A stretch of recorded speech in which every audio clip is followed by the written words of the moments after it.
So 10 years ago, I remember having an argument with somebody on a forum, and I had said that I thought Gear Second originally was made for the purpose of being Aokiji.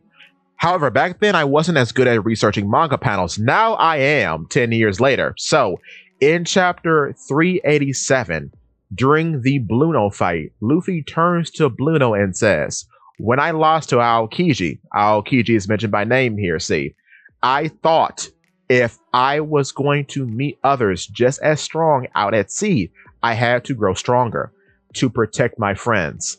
Even if I'm not that strong, I have friends I want to be with. I've got to be stronger than everyone or I'll lose them." And that's when he activates Gear Second. What is so funny about Gear Second is that it's the only gear of Luffy's that's ever given a scientific breakdown. And we see this later on in the arc when he fights Lucy.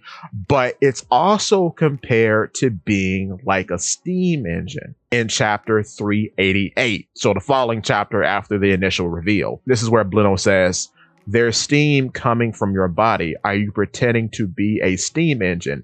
Is this some kind of bluff?" So he didn't take it seriously. So it kind of continues the theme of no gear being taken seriously upon its initial showing, because the same thing is done to Gear Third by Lucy. The same thing is done to Gear Fourth by Dofi way later.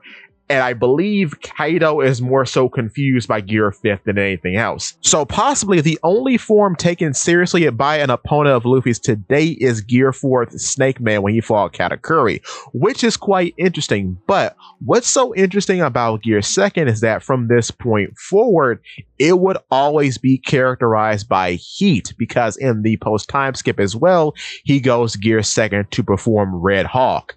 So it's interesting that the thought process of Luffy could have been that he needed something hot in order to perhaps bypass Kuzan's ice Logia abilities. Because if you think about Luffy's battle experience up to this point, he might have thought that all Logias were relatively the same.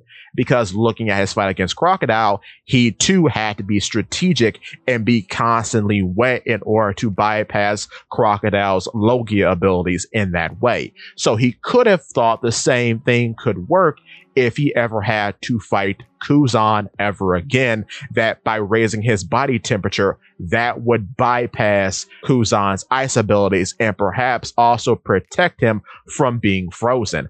I could see that being the logical breakdown of him at that particular time. But what's funny about this is that even after this is over, Gear Second is always characterized by fire, because, of course, we see that he uses Red Hawk later on in the post time skip, and then the various other variations of the Hawk attacks. So I found all that to be very interesting, that Gear Second could have initially been an anti-Aokiji weapon. But with that being said, give me your thoughts and tell your friends about Polypede. What's it?